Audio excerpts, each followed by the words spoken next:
signe ce papier ou le mariage est annulé. À 3 jours de mon mariage, sa mère m'a tendu un stylo et un ultimatum. Elle ignorait que mon avocat était en route, avec un dossier prouvant que je valais 9 millions d'euros. Son sourire suffisant était sur le point de disparaître à jamais. Je m'appelle Chloé Dubois, j'ai 28 ans, et à 3 jours de mon mariage, ma future belle-mère m'a tendu un stylo avec un sourire glacial en me disant « Signe ce papier ou le mariage est annulé ». Elle me voyait comme une petite provinciale sans le sou, une proie facile qui devrait s'estimer heureuse d'entrer dans leur prestigieuse famille. Ce qu'elle ignorait, c'est que mon avocat, un des ténors du barreau de Paris, était déjà en route, avec un dossier prouvant que je valais 9 millions d'euros. Son sourire suffisant, ce masque d'arrogance qu'elle portait si bien, était sur le point de se briser en 1000 morceaux. Avant que je ne vous plonge dans les détails de cette semaine infernale, j'aimerais prendre un instant pour nous connecter. Dites-moi dans les commentaires depuis quelle ville, quel village ou quel pays vous m'écoutez en ce moment. Quelle heure est-il chez vous? C'est une façon pour moi de sentir votre présence, de savoir que nous partageons cette histoire ensemble, malgré les distances. Maintenant, revenons à Paris, quelques années plus tôt, là où tout a commencé. J'ai grandi à Lyon, dans le quartier de la Croix-Rousse, un endroit plein de vie et d'histoire. Mes parents étaient professeurs de lycée. Mon père enseignait l'histoire, ma mère la littérature. Il ne roulait pas sur l'or, mais notre appartement était rempli de livres, de musique et d'amour. C'est d'eux que je tiens ma soif d'apprendre et ma conviction que le travail acharné est la seule monnaie qui ait vraiment de la valeur. Mon grand-père maternel, un homme discret qui avait été comptable toute sa vie, était mon plus grand confident. Il m'encourageait toujours à voir grand. Quand il est décédé pendant ma dernière année d'école de commerce, le choc a été terrible. La surprise, elle, a été monumentale. Cet homme, qui vivait dans un petit appartement et conduisait la même voiture depuis 20 ans, m'avait légué l'intégralité de sa fortune. Il s'est avéré qu'il était un investisseur boursier aussi brillant que discret. L'héritage s'élevait à plus de 7 millions d'euros. J'ai ressenti un vertige immense, un poids de responsabilité écrasant. Après avoir consulté les meilleurs conseillers, j'ai pris une décision qui a défini le cours de ma vie, rien ne changerait. J'ai utilisé une infime partie de cet argent pour lancer ma start-up, EduTech9, une société développant des logiciels pour aider les enfants en difficulté scolaire. Le reste a été placé, géré avec la même prudence que mon grand-père. À 26 ans, ma société a connu son premier grand succès, et ma fortune personnelle a atteint près de 9 millions d'euros. Pourtant, je continuais de vivre dans mon 2 pièces du 15e arrondissement, de prendre le métro et de faire mes courses au supermarché du coin. Je voulais que l'on m'aime pour mes idées, mon rire, mon caractère, pas pour les chiffres sur un relevé de compte. C'est dans cet état d'esprit que j'ai rencontré Antoine de Villiers. Le gala de bienfaisance se tenait sous les voûtes majestueuses du musée d'Orsay. J'étais là, un peu intimidée, pour représenter EduTech9. Il était là parce que son nom de famille l'exigeait. Il se détachait de la foule des héritiers blasés. Il m'a abordé non pas pour me demander ce que faisait mon père, mais pour me parler d'un article que j'avais écrit sur l'accès à l'éducation. Sa curiosité était sincère, son regard chaleureux. Nous avons passé la soirée à parler, oubliant les petits fours et le champagne. Il était avocat dans le cabinet familial, mais il rêvait de se spécialiser dans la défense des droits de l'homme. Notre premier rendez-vous fut une longue promenade sur les quais de Seine, suivie d'un chocolat chaud dans un café de l'île Saint-Louis. Il m'a parlé de la pression de son nom de famille, et je lui ai parlé de ma passion pour mon entreprise, sans jamais mentionner l'héritage. Nous sommes tombés amoureux simplement, honnêtement. Notre amour était notre jardin secret, un monde que nous construisions loin des attentes et des apparences. C'était un conte de fées parisien. Mais tous les contes de fées ont un dragon. Et je ne savais pas encore que le mien portait des tailleurs de luxe et des perles rares. Tout était parfait. Du moins, c'est ce que je croyais, avant de recevoir cet appel qui allait tout faire basculer. La première fois qu'Antoine m'a emmené à Neuilly-sur-Seine pour rencontrer ses parents, j'ai eu l'impression de franchir la frontière d'un pays étranger. En quittant le périphérique parisien, l'architecture changeait, l'air semblait plus rare. Les rues étaient silencieuses, bordées de hauts murs de pierre dissimulant des fortunes invisibles. L'hôtel particulier des de Villiers était encore plus imposant que dans mon imagination. Ce n'était pas une maison, c'était une forteresse de la richesse, conçu pour impressionner et intimider. Une gouvernante en uniforme nous a ouvert la porte, et nous avons pénétré dans un hall où le bruit de nos pas était absorbé par d'épais tapis persans. Charles et Éléonore de Villiers nous attendaient dans le grand salon. Ils étaient l'image même de l'élégance froide et distante. Lui, grand et mince dans un costume impeccable, m'a serré la main comme s'il touchait un objet fragile et potentiellement contaminé. Elle, parfaite dans une robe en soie, m'a souri, mais ce sourire ne dépassait pas ses lèvres. C'était un exercice de politesse, pas un accueil. Le dîner fut un long supplice. Assise à une table immense, je me sentais comme une actrice qui n'avait pas appris son texte. Éléonore excellait dans l'art de la question empoisonnée. Lyon est une ville charmante, a-t-elle commencé. Vos parents y enseignent toujours?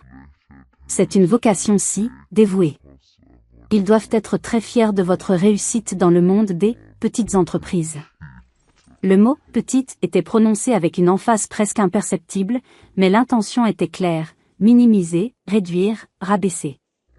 Antoine, habitué à l'atmosphère de sa famille, naviguait dans cette conversation minée avec une aisance qui me faisait mal. Il ne voyait pas les pics, les sous-entendus. Il voyait juste ses parents. Charles, lui, m'ignorait poliment, discutant avec Antoine de régates à Deauville et de vente aux enchères chez Christie's. J'étais un fantôme à leur table. J'ai souri, j'ai répondu vaguement, j'ai survécu. En rentrant ce soir-là, j'ai enfoui mon malaise au plus profond de moi. Je me suis dit que j'étais trop sensible, que je ne comprenais pas les codes de ce monde. J'aimais Antoine. C'était un bouclier contre toutes mes craintes. Les mois qui ont suivi ont été rythmés par l'organisation du mariage, et chaque étape était une nouvelle bataille. Éléonore voulait un mariage grandiose au château de Chantilly, je rêvais d'une cérémonie plus intime en Provence. Elle a gagné. Elle a écarté le traiteur que j'avais choisi, le qualifiant de « rustique », pour imposer le chef d'un palace parisien. Elle a ajouté plus de 100 noms à la liste des invités, des gens que je n'avais jamais vus de ma vie. À chaque fois, je cédais, pour préserver la paix, pour ne pas mettre Antoine dans une position difficile. Je me disais que ce n'était que des détails, que l'important était notre mariage, pas la fête. L'incident le plus blessant a eu lieu lors d'un cocktail de fiançailles. Éléonore m'a présenté à un de ses amis, un industriel puissant. J'ai commencé à parler avec enthousiasme du nouveau logiciel que nous développions chez EduTech Innov, un outil pour aider les enfants dyslexiques. L'homme semblait intéressé. C'est alors qu'Éléonore est intervenue, posant une main sur mon bras avec une fausse bienveillance. La passion de Chloé est touchante, n'est-ce pas? C'est un passe-temps si admirable pour une jeune femme. Cela l'occupera joliment avant l'arrivée des enfants.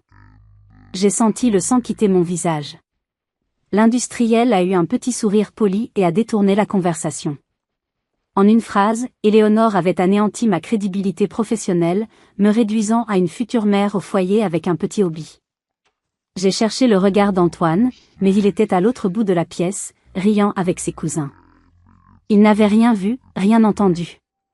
Cette nuit-là, pour la première fois, je me suis sentie terriblement seule. Et puis, il y a eu cet appel, 3 jours avant le mariage. La voix d'Éléonore, mielleuse comme du poison. Chloé, ma chère, juste un petit thé entre nous, pour nous détendre avant le grand jour. Mon instinct hurlait, non, mais ma fatigue et mon désir de croire encore à une possible entente ont pris le dessus. J'ai accepté. En raccrochant, un frisson étrange a parcouru mon échine. J'aurais dû écouter mon instinct. Je ne savais pas encore que je ne me rendais pas à un simple thé, mais dans une embuscade méticuleusement préparée.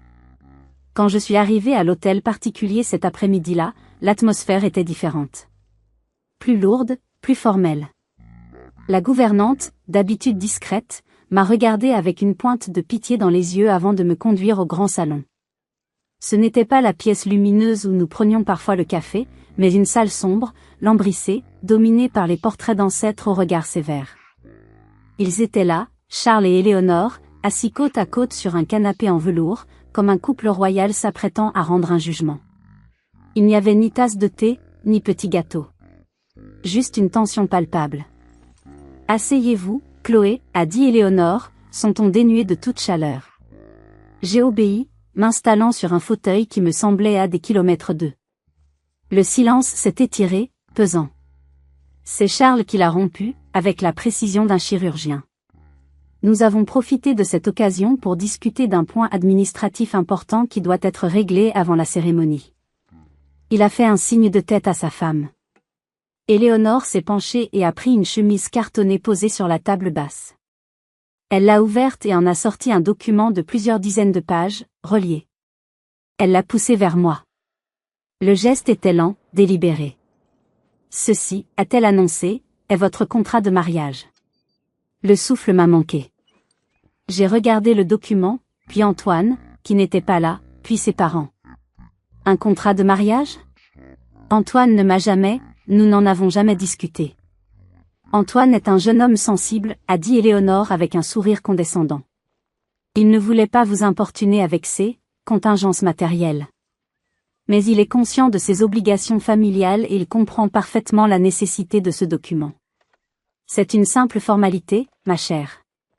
Toutes les femmes qui entrent dans la famille de Villiers signent ce document. C'était un mensonge, et nous le savions tous les trois. Mes mains tremblaient légèrement quand j'ai pris le contrat. Je ne suis pas avocate, mais je suis chef d'entreprise. J'ai l'habitude des contrats. J'ai commencé à feuilleter les pages, mon anxiété se transformant en une horreur glaciale. Ce n'était pas un contrat, c'était une capitulation. Les clauses étaient d'une brutalité inouïe.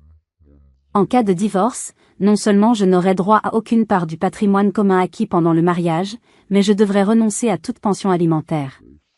Une clause particulièrement vicieuse stipulait que toute création de valeur, ou propriété intellectuelle, développée par moi pendant l'union pourrait être considérée comme un actif du couple, potentiellement donnant à Antoine des droits sur ma propre entreprise.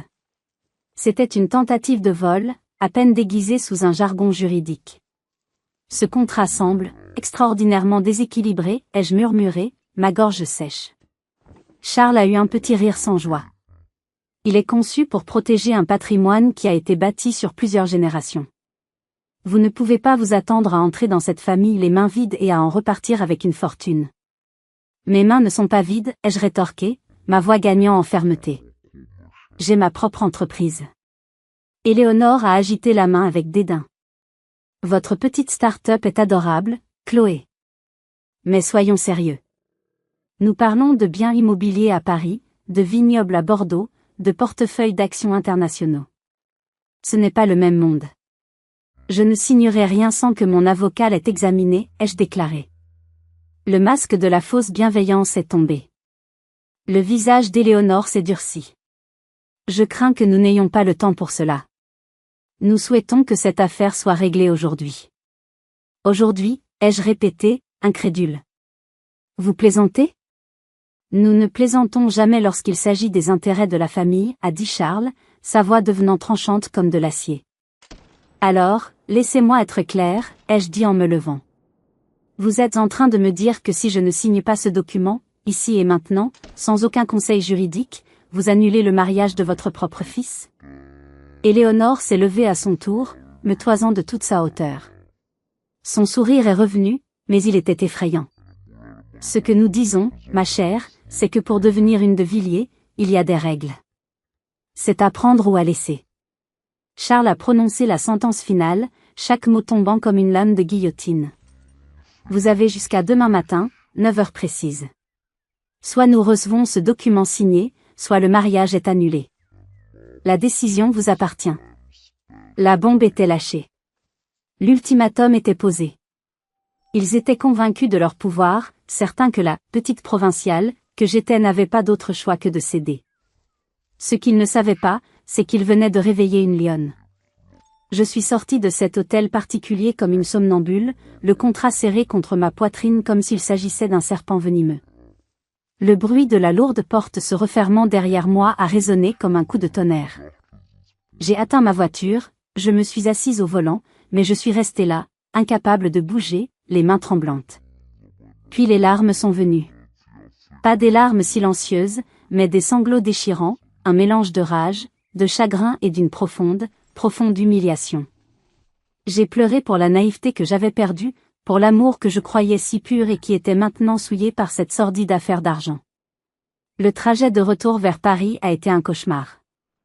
Les lumières de la ville, que j'aimais tant, me semblait flou et hostile. Chaque couple que je voyais se tenir la main dans la rue était comme un coup de poignard. Mon téléphone a sonné plusieurs fois. Antoine. Je ne pouvais pas répondre. Que lui dire? Comment lui parler sans hurler ma douleur et ma trahison? Une fois arrivé à mon appartement, le silence m'a enveloppé comme un linceul.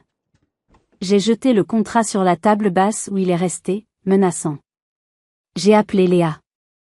Ils ont fait QOI. Sa voix a crépité d'indignation à travers le téléphone.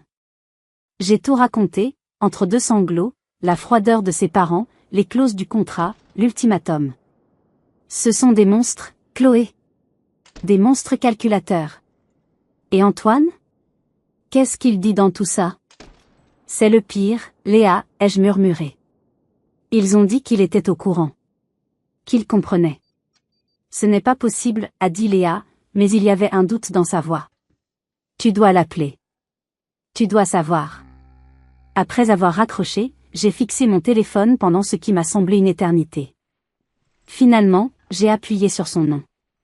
Il a répondu instantanément, sa voix pleine d'une anxiété qui sonnait faux. Chloé, enfin. Maman m'a dit que tu étais partie un peu, brusquement. Tout va bien? Tout va bien, Antoine, ai-je répété, ma voix tremblante de colère contenue. Tes parents viennent de me menacer d'annuler notre mariage si je ne signe pas un contrat qui me dépouille de tout, et tu me demandes si tout va bien? Le silence à l'autre bout du fil a été ma réponse. Un silence coupable. Je ne savais pas qu'il le ferait comme ça, a-t-il bafouillé. Je voulais t'en parler, plus doucement. En parler? Ou me convaincre de signer cette horreur? Il a soupiré, un soupir las que je détestais. Chloé, essaie de comprendre. C'est une tradition dans ma famille. C'est juste un bout de papier, ça ne change rien à notre amour. Un bout de papier, ai-je crié, incapable de me contenir plus longtemps. Un bout de papier qui dit que je ne vaux rien? Que mon travail ne vaut rien? As-tu seulement lu ce qu'ils ont écrit? Pas en détail, a-t-il avoué. Papa m'a assuré que c'était la procédure standard. J'ai senti quelque chose se briser en moi à ce moment-là. La confiance. Je dois réfléchir, Antoine. Et toi, tu dois décider de quel côté tu es. J'ai raccroché avant qu'il ne puisse répondre. J'étais dévastée. Mais le pire était encore à venir. À peine 1 heure plus tard, mon téléphone a sonné de nouveau. C'était ma mère. Sa voix était pleine d'une angoisse que je ne lui connaissais pas. Chloé, ma chérie? Je viens d'avoir Madame de Villiers au téléphone. Une femme charmante. Elle est si inquiète pour toi. Elle m'a dit que tu avais eu une petite contrariété à propos d'un document, une simple formalité. Chloé, ne fais pas d'erreur. Ce garçon est une chance incroyable pour toi. Ne laisse pas ton orgueil tout gâcher. Le sol s'est dérobé sous mes pieds. Éléonore avait osé. Elle avait appelé mes parents, leur avait servi une version édulcorée et manipulatrice de la vérité, me faisant passer pour une enfant capricieuse. Elle m'attaquait sur tous les fronts, essayant de m'isoler, de me faire douter de mon propre jugement. Honnêtement, à ce moment-là, j'étais anéantie. Trahi par l'homme que j'aimais, humilié par sa famille, et même mes propres parents commençaient à douter. Que feriez-vous à ma place? Céderiez-vous pour sauver votre mariage, ou vous battriez-vous pour votre dignité? Dites-le moi dans les commentaires, votre avis m'intéresse vraiment. J'ai regardé ce contrat méprisable sur ma table basse. J'aurais pu tout abandonner. Mais en repensant au sourire cruel d'Éléonore, une nouvelle force est née de ma colère. J'ai pris mon téléphone. J'ai composé le numéro de mon avocat. L'heure de la riposte avait sonné. La nuit fut un champ de bataille. Le sommeil ne venait pas, remplacé par un tourbillon d'émotions, la douleur cuisante de la trahison, la colère brûlante de l'injustice, et une peur glaciale de l'avenir. J'ai refait le film de ma relation avec Antoine des centaines de fois. Avais-je été aveugle? Avais-je ignoré des signes avant-coureurs? Chaque petite remarque condescendante d'Éléonore, chaque moment où Antoine avait choisi de ne pas voir, revenait me hanter. Vers 4 heures du matin, alors que les premières lueurs de l'aube commençaient à teinter le ciel de Paris, j'ai cessé de pleurer. L'épuisement avait laissé place à une clarté étrange, une résolution froide comme l'acier. Ils m'avaient sous-estimé. Ils m'avaient prise pour une victime. Ils allaient découvrir leur erreur. J'ai pris une douche, l'eau chaude lavant mes larmes mais pas ma détermination. J'ai ouvert mon ordinateur et j'ai imprimé chaque document qui prouvait ma valeur, les relevés de mes comptes d'investissement, les bilans de ma société, la dernière évaluation officielle d'Edutech Innov. J'ai aligné les chiffres sur ma table de cuisine. 9 millions d'euros. Ce n'était pas juste de l'argent. C'était mon indépendance. C'était l'héritage de mon grand-père. C'était le fruit de mon travail acharné. C'était mon armure. À 6h45, j'étais à mon bureau, dans le silence du quartier de la Bourse qui s'éveillait à peine. J'avais choisi ma tenue comme un général choisit son uniforme avant la bataille, un tailleur-pantalon gris anthracite, sobre et impeccable, une chemise blanche, et les perles de mon grand-père à mes oreilles. Chaque élément était un message, je ne suis pas une jeune fille effarouchée, je suis une femme d'affaires. Maître Bernard Dubois est arrivé à cette heure pile. C'était un homme d'une autre époque, un roc de droiture et d'intelligence. À 72 ans, sa réputation le précédait. Il était connu pour être un adversaire redoutable et un allié d'une loyauté sans faille. Il avait été l'avocat et l'ami de mon grand-père. Il était le gardien de mes secrets. Il a posé sa vieille mallette en cuir sur la table de conférence et m'a regardé par-dessus ses lunettes. Votre message d'hier soir était laconique, mais alarmant. Expliquez-moi. Je lui ai tendu le contrat des De Villiers. Ils m'ont donné jusqu'à 9h ce matin pour signer ça. Sinon, pas de mariage. Il a lu, son visage se durcissant à chaque page. Le silence dans la pièce était total, seulement interrompu par le bruit du papier qu'il tournait. Au bout d'un quart d'heure, il a posé le document, a retiré ses lunettes et m'a regardé. Chloé, a-t-il dit d'une voix qui ne laissait place à aucune ambiguïté, ce n'est pas un contrat de mariage. C'est un acte de prédation.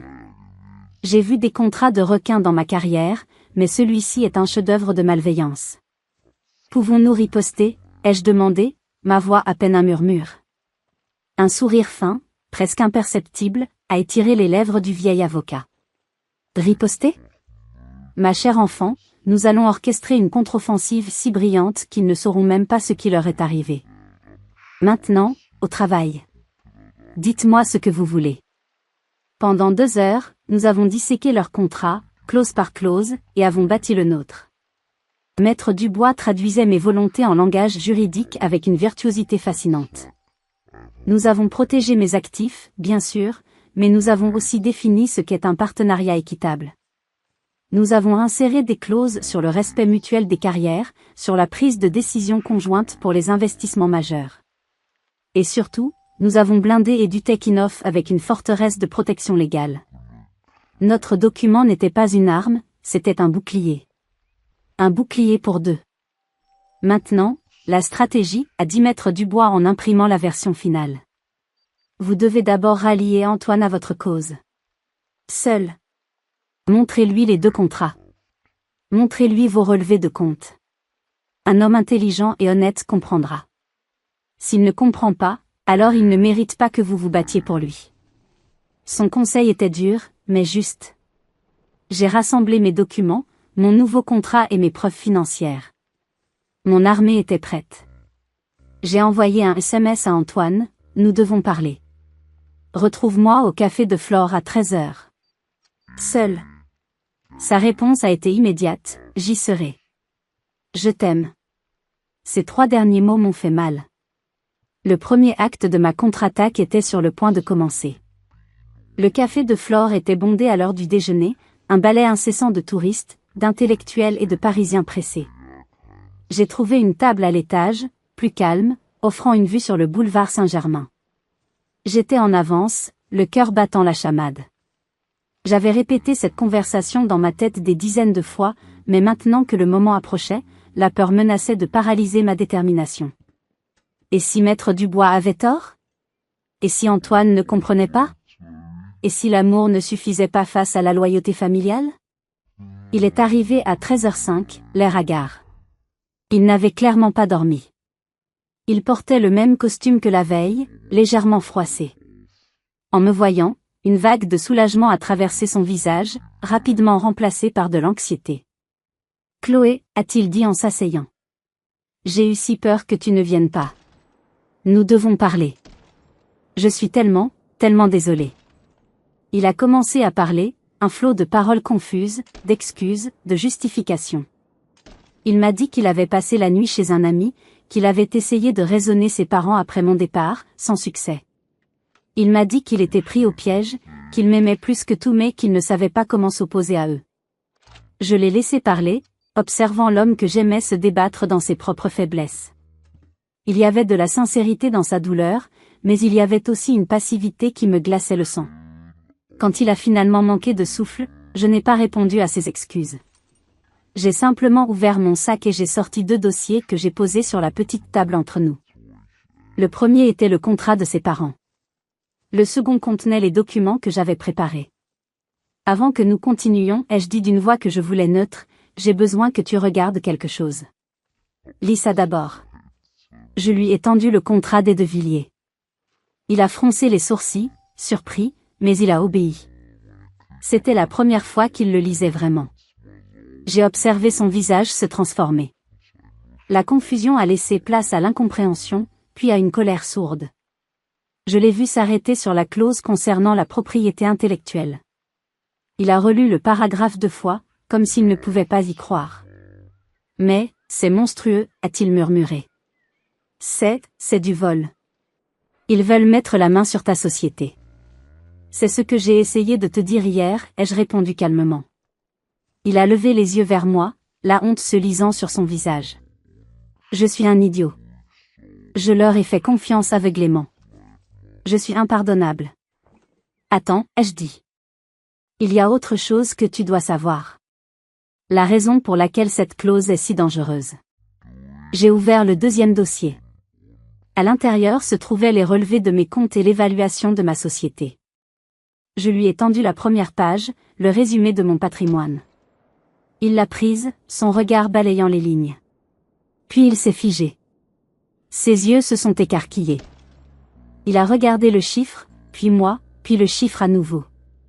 Le bruit du café semblait s'être évanoui. 9 millions, a-t-il articulé, sa voix à peine audible.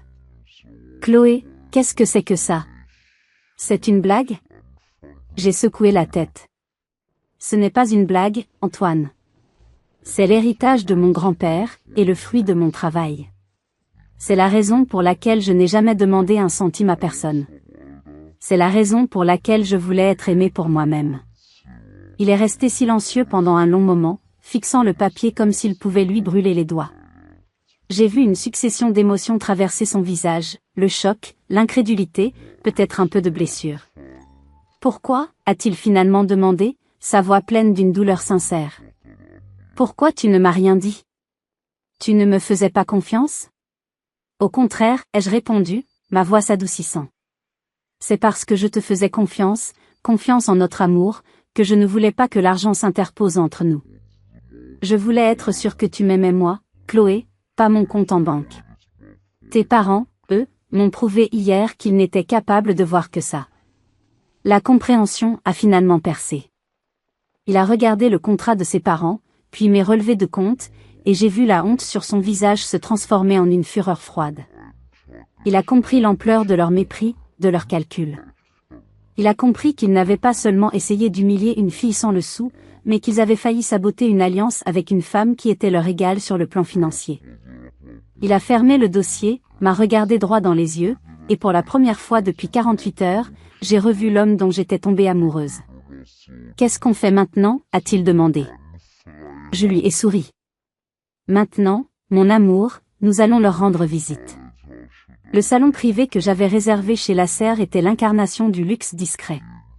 Boiseries anciennes, argenterie étincelante et une vue imprenable sur les jardins des Champs-Élysées. C'était un terrain neutre, mais un terrain que j'avais choisi. Un avantage psychologique subtil, mais important. Antoine et moi étions assis côte à côte, nos doigts entrelacés sous la table. Nous n'étions plus la fiancée paniquée et le fiancé indécis. Nous étions une équipe, unis par un secret et une stratégie. Charles et Éléonore sont arrivés avec leur retard habituel, une démonstration de pouvoir qui semblait maintenant pathétique. Ils sont entrés dans la pièce avec l'assurance de ceux qui s'attendent à une capitulation. Leur sourire était poli, mais leurs yeux me jaugeaient, cherchant des signes de défaite. « Antoine, mon chéri, » a commencé Éléonore, en s'asseyant gracieusement. « Chloé. J'espère que vous avez eu le temps de réfléchir et que vous êtes revenu à la raison. » « Nous avons en effet réfléchi, » a répondu Antoine, sa voix calme et posée coupant court à toute tentative de condescendance. « Et nous sommes parvenus à une conclusion. Le document que vous nous avez présenté est non seulement inacceptable, il est insultant. » Le sourire d'Éléonore s'est figé. Charles a froncé les sourcils. « Ne sois pas mélodramatique, Antoine. Il s'agit d'une procédure commerciale standard. » « Un mariage n'est pas une procédure commerciale, père, » a rétorqué Antoine. « Et ce contrat n'a rien de standard. C'est une tentative d'exploitation. » « Exploitation ?» a ricané Éléonore. « Ma chère Chloé, vous devriez être reconnaissante. Nous vous offrons une vie que vous n'auriez jamais pu imaginer. » C'était le signal. J'ai posé ma mallette sur la table et je l'ai ouverte. J'ai sorti le contrat rédigé par Maître Dubois. « Je pense qu'il y a eu un malentendu sur la nature de notre future relation, » ai-je dit, en faisant glisser le document vers eux. « Ceci est une proposition de contrat de mariage équitable. Un document qui protège les intérêts de toutes les parties concernées. » Charles l'a regardé avec mépris. « Nous n'avons pas à examiner vos suggestions. Vous signez notre document, où il n'y a pas de mariage. Je pense que vous allez vouloir reconsidérer votre position, » ai-je continué, ma voix ne tremblant pas. J'ai sorti le deuxième dossier de ma mallette. Celui qui contenait mon bilan financier. Je l'ai ouvert à la première page, celle avec le total en gras, et je l'ai posé sur le dessus de mon contrat. Ce malentendu, ai-je précisé, concerne aussi ma situation personnelle. Vous semblez penser que j'entre dans cette famille les mains vides. C'est une erreur. Le silence est tombé. Un silence lourd, électrique. Charles a d'abord jeté un coup d'œil distrait au document, puis son regard s'est figé. J'ai vu ses pupilles se dilater. Il a attrapé la feuille, l'a rapprochée de son visage comme s'il doutait de sa propre vue. Éléonore, impatiente, s'est penchée pour voir. J'ai entendu son souffle se couper. Un petit son étranglé. 9 millions, a-t-elle chuchoté, le mot semblant lui écorcher la gorge. Elle m'a regardé, son visage passant par toutes les nuances du choc et de l'incrédulité. Le masque de l'arrogance s'est fissuré, puis s'est effondré, révélant la femme stupéfaite en dessous. Comme vous pouvez le voir, a dit Antoine, savourant clairement le moment, Chloé n'a pas besoin de notre argent. La question n'a jamais été l'argent. Elle a toujours été le respect. Un respect que vous lui avez refusé depuis le premier jour. Éléonore a tenté de se reprendre, de retrouver une contenance. C'est absurde. D'où vient cet argent? C'est impossible. L'héritage de mon grand-père et le succès de ma société, ai-je répondu simplement. Une société que vous avez qualifiée de « charmant passe-temps ». Point. Le silence dans cette pièce était si épais qu'on aurait pu le couper au couteau. Leur sourire suffisant avait disparu, remplacé par un choc total. C'était délicieux à voir. Mais la bataille n'était pas encore gagnée. Ce qui allait se passer ensuite déterminerait non seulement notre mariage, mais l'avenir de toutes nos relations. Charles, l'avocat, a été le premier à retrouver ses esprits. Il a redressé ses épaules, son visage redevenant une façade professionnelle. La dynamique venait de changer à jamais, et il le savait. La négociation pouvait commencer. Charles a posé mes relevés financiers sur la table avec une lenteur calculée. Il a ajusté ses lunettes, a pris une gorgée d'eau, s'accordant quelques secondes précieuses pour réorganiser ses pensées. Le choc initial avait laissé place à l'esprit analytique de l'avocat d'affaires. Il ne me voyait plus comme la future belle-fille naïve, mais comme une partie adverse à la tête d'un patrimoine non négligeable. Ces documents, a-t-il commencé, sa voix soigneusement neutre, supposant qu'ils soient authentiques, change en effet la nature de la discussion. Oh, ils sont authentiques, je vous le garantis, ai-je répondu avec un calme qui semblait le déstabiliser. Mon avocat, maître Bernard Dubois, se fera un plaisir de les certifier auprès du vôtre. Le nom de maître Dubois a eu son petit effet. Charles a accusé le coup. Dubois n'était pas un petit avocat de quartier, c'était une figure du barreau parisien, un homme que Charles connaissait de réputation. Engager maître Dubois était une déclaration de guerre en soi. Dubois, a-t-il répété. Vous avez choisi un poids lourd. J'ai estimé que la situation exigeait une réponse sérieuse, ai-je dit. Éléonore, elle, était toujours en train de traiter l'information. La blessure à son orgueil était palpable. Pourquoi, a-t-elle demandé, sa voix plus basse, presque plaintive. Pourquoi nous avoir caché tout cela? C'était une sorte de jeu pour vous? Ce n'était pas un jeu, Éléonore, ai-je répondu, en la regardant droit dans les yeux. C'était un espoir. L'espoir d'être accepté pour qui je suis, et non pour ce que je possède. Un espoir que vous avez méthodiquement détruit hier après-midi. Elle a baissé les yeux, incapable de soutenir mon regard. Pour la première fois, je crois qu'elle a ressenti une pointe de honte. Revenons à nos affaires, a dit Charles, reprenant le contrôle.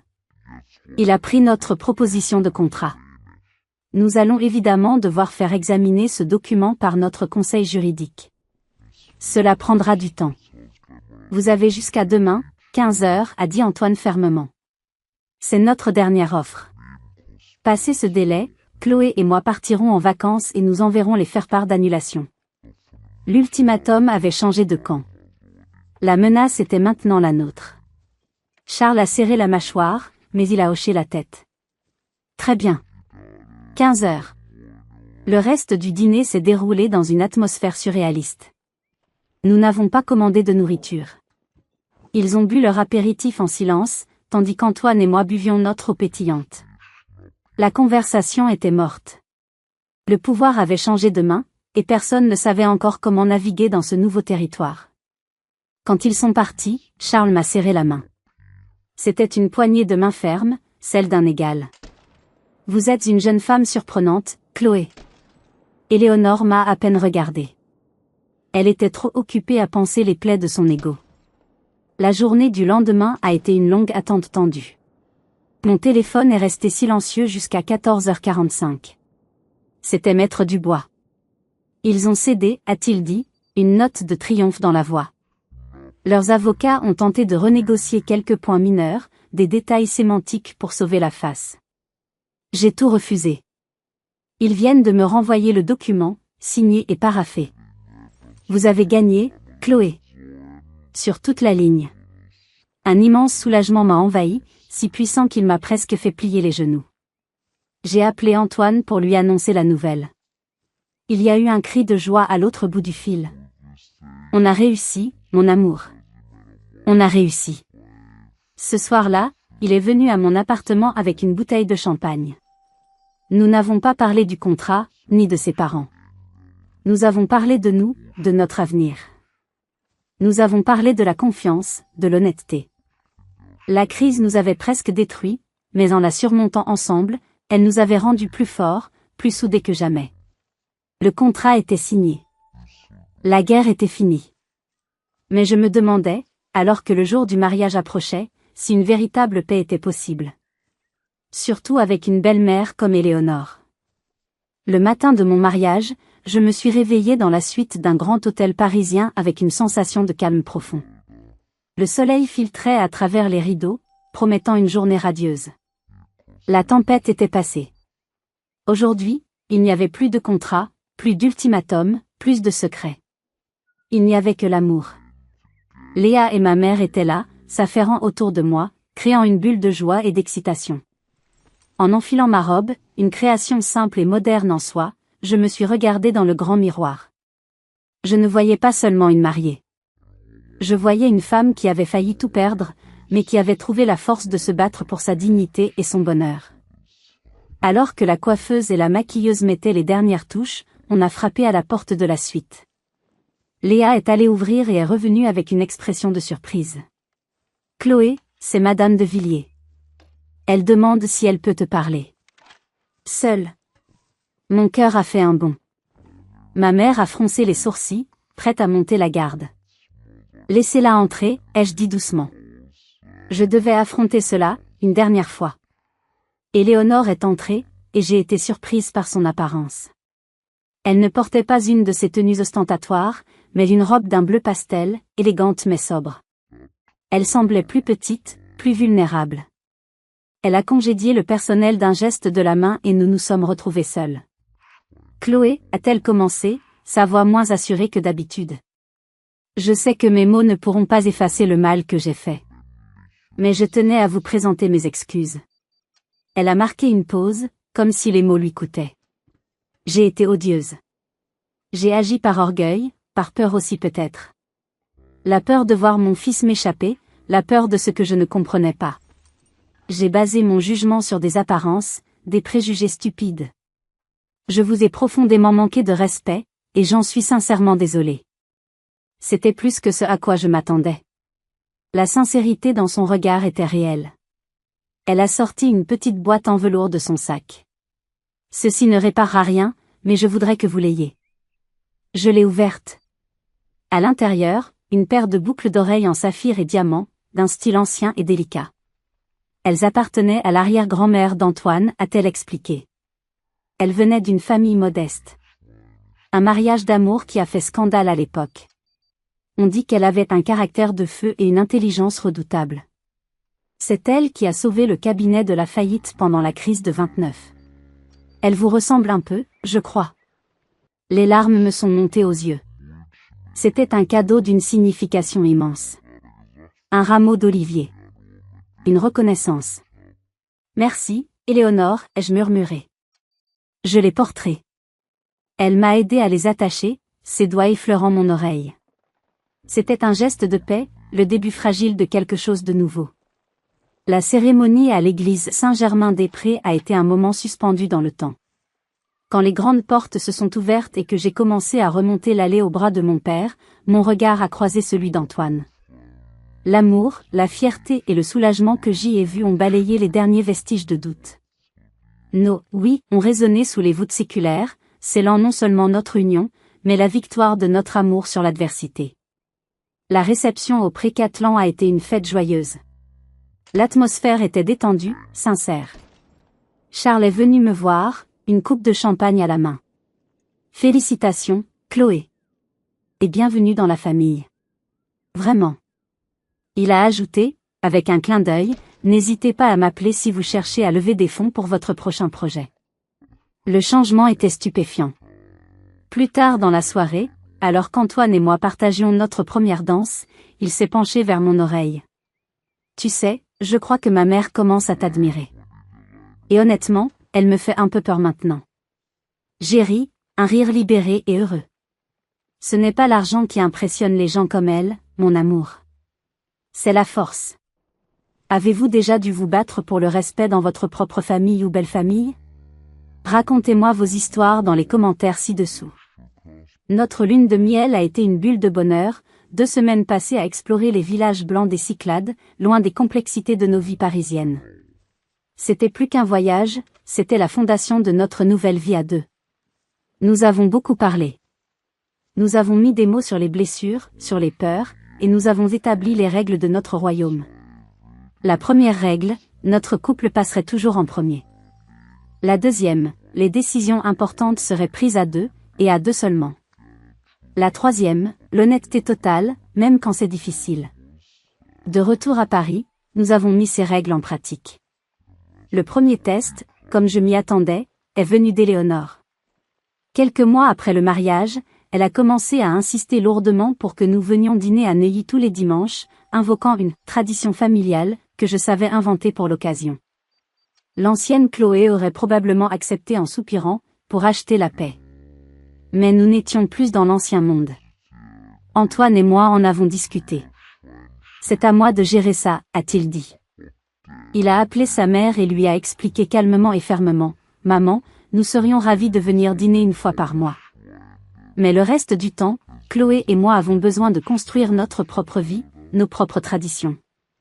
J'espère que tu peux comprendre. » Il y a eu un silence, puis, à notre grande surprise, elle a dit, « Très bien, mon fils. Une fois par mois, ce sera parfait. » La dynamique avait changé. Le respect s'était installé. Notre vie a trouvé son équilibre. Nous avons acheté un magnifique appartement avec vue sur le parc Monceau, un projet financé conjointement par nos deux patrimoines. Le choisir, le décorer ensemble, a été un acte symbolique fort, la création de notre propre foyer, un lieu qui n'appartenait ni au Dubois de Lyon, ni au de Villiers de Neuilly, mais seulement à nous. Professionnellement, les choses ont aussi évolué de manière inattendue. Charles, impressionné par la croissance d'EduTech Innov, m'a demandé de rejoindre le conseil d'administration d'une fondation pour l'éducation qu'il présidait. Nos réunions étaient parfois animées, nos points de vue souvent divergents, mais il y avait toujours un respect mutuel. Il voyait en moi une égale. Avec le recul, cette crise qui a failli tout détruire a été la meilleure chose qui soit arrivée à notre couple. Elle a agi comme un incendie purificateur, brûlant les faux-semblants, les non-dits et les faiblesses. Elle nous a forcés à nous regarder vraiment, à décider qui nous voulions être, l'un pour l'autre et l'un avec l'autre. J'ai appris qu'on ne peut pas construire une relation saine en cachant une partie de soi. La vérité, même si elle est complexe, est toujours le meilleur fondement. Antoine, lui, a appris à sortir de l'ombre de sa famille, à devenir l'homme de sa propre vie et pas seulement le fils de ses parents. Le contrat de mariage est toujours dans un coffre à la banque. Nous ne l'avons jamais relu. Sa valeur n'est pas dans le papier, mais dans la bataille qu'il a fallu mener pour qu'il existe. Il nous rappelle que l'amour n'est pas un long fleuve tranquille. C'est parfois un combat. Un combat pour le respect, pour l'égalité, pour la vérité. Un combat qui, lorsqu'on le mène à deux, peut rendre l'amour indestructible. Pour les de Villiers, la richesse était une arme de pouvoir et de contrôle. Pour moi, elle était un outil d'indépendance et d'opportunité. Notre mariage est devenu le lieu où ces deux visions apprennent à coexister, à s'enrichir mutuellement. Si cette histoire de revanche sur ceux qui vous ont sous-estimé a résonné en vous, merci de liker cette vidéo, de vous abonner à ma chaîne pour plus d'histoires de triomphe, et de la partager avec quelqu'un qui aurait besoin d'un peu de courage pour s'affirmer. Merci de m'avoir rejointe dans ce voyage. Et n'oubliez jamais, parfois, la chose la plus puissante que vous puissiez faire est simplement de refuser d'être moins que qui vous êtes vraiment.